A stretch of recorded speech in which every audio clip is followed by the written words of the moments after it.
मध्य प्रदेश विधानसभा आज अनिश्चित काल तक के लिए स्थगित कर दी गई। बजट सत्र में विधानसभा अध्यक्ष और पक्ष विपक्ष के सदस्यों की सहभागिता तो रही, तो वहीं प्रशासनिक तौर पर मध्य प्रदेश विधानसभा के प्रमुख सचिव एपी सिंह ने पूरी तैयारी के साथ विधानसभा की प्रशासनिक व्यवस्था को संभाला।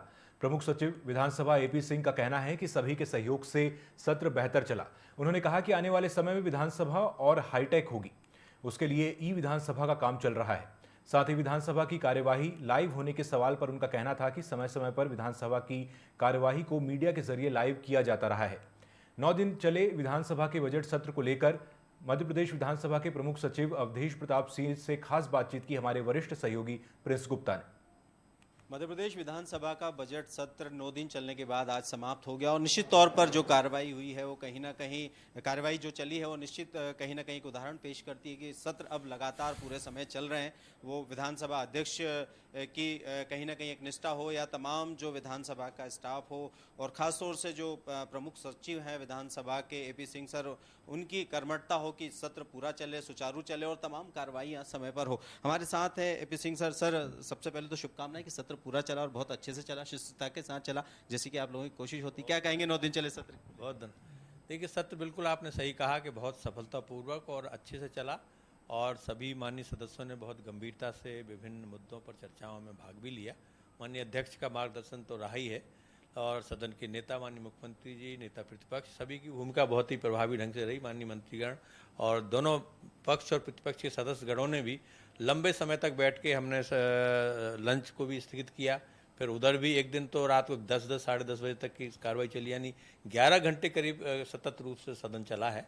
तो यही परंपरा होनी चाहिए, क्योंकि सदन होता ही चर्चा के लिए है और डिबेट डिस्कशंस के लिए होता है, जिसमें जनहित के मुद्दे आते हैं, शासन की नीतियों का विश्लेषण होता है। क्योंकि बजट सत्र था तो विस्तार से इस पर विभागों की मांगों पर भी चर्चा हुई, सामान्य चर्चा हुई और चूंकि शुरुआत महामहिम राज्यपाल के अभिभाषण पे हुई थी तो उनके अभिभाषण पर भी कृतज्ञता ज्ञापन पर चर्चा हुई।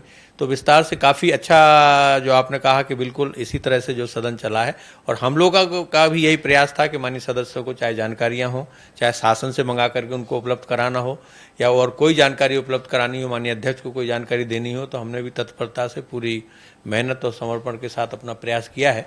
पूरी टीम हमारी विधानसभा सचिवालय की उसमें शामिल थी।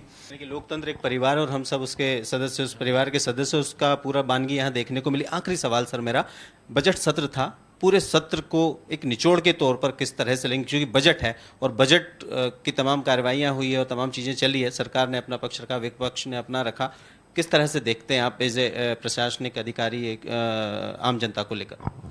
देखिए, बजट सत्र जैसा आपने कहा कि निश्चित तौर पर महत्वपूर्ण सत्र होता ही है और इसमें शासन के रोड मैप इसमें होता है, उनकी नीतियों का पूरा विवरण इसमें होता है, विभागों की कार्य योजनाएँ इसमें आती हैं। तो उसके संबंध में विस्तार से चर्चा भी हुई है। प्रतिपक्ष ने उस पर कुछ प्रश्न भी खड़े किए और शासन की ओर से उस पर जवाब भी दिए गए। तो ओवरऑल जो है अच्छा वो रहा। मुख्यमंत्री जी ने भी बहुत अच्छा जो उनका उस पर उद्बोधन था अपने राज्यपाल के कृतज्ञता ज्ञापन प्रस्ताव, उन्होंने विस्तार से अपनी नीतियों की उसकी जानकारी दी और नेता प्रतिपक्ष ने भी अपनी बात बड़ी प्रमुखता से रखी। तो यही खासियत रहती है संसदीय प्रक्रिया की, संसदीय प्रणाली की, कि दोनों पक्ष जो है मजबूती से अपने अपने दायित्व का निर्वहन करें। तो ओवरऑल बजट सत्र बहुत सफलतापूर्वक रहा। जी बिल्कुल, यानी कि बजट सत्र बहुत सफलतापूर्वक रहा और इस बार का जो विधानसभा का सत्र है वो भी सफल रहा, शिष्टतापूर्ण रहा, सभी का सहयोग रहा और निश्चित तौर पर कहीं ना कहीं तमाम रंग भी इस बार के जो बजट सत्र है उसमें देखने को मिले। और खास तौर से एपी सिंह सर ने बताया कि प्रशासनिक तरह से भी तमाम कार्रवाइयाँ जो सुचारू रूप से हो सकती थी सब हुई हैं और तमाम तरह से कहीं ना कहीं एक विधानसभा का जो सत्र चलना चाहिए था वो चला और निश्चित ही कहीं ना कहीं एक उदाहरण भी पेश हुआ कि आप सहयोगात्मक भाव से अगर आगे बढ़ते हैं तो सारी चीज़ें जनहित की आपके सामने बहुत ही शिष्टाचार और बहुत ही अच्छे तरीके से आएंगी। तो निश्चित ही इस बार का विधानसभा सत्र आज जरूर समाप्त हो गया, लेकिन कुछ यादें छोड़ गया है अगले सत्र तक के लिए। जब तक अगला सत्र आएगा तब तक फिर नई चीज़ें होंगी, नई शिष्टाचार के साथ नई चीज़ें, नई वानगी लिखी जाएगी। तो निश्चित ही इस बार कहीं ना कहीं विधानसभा सत्र सबके मन और जहन में बस गया है। कैमरामैन सतीश गुप्ता के साथ मैं प्रिंस गुप्ता, टीवी 24 भोपाल।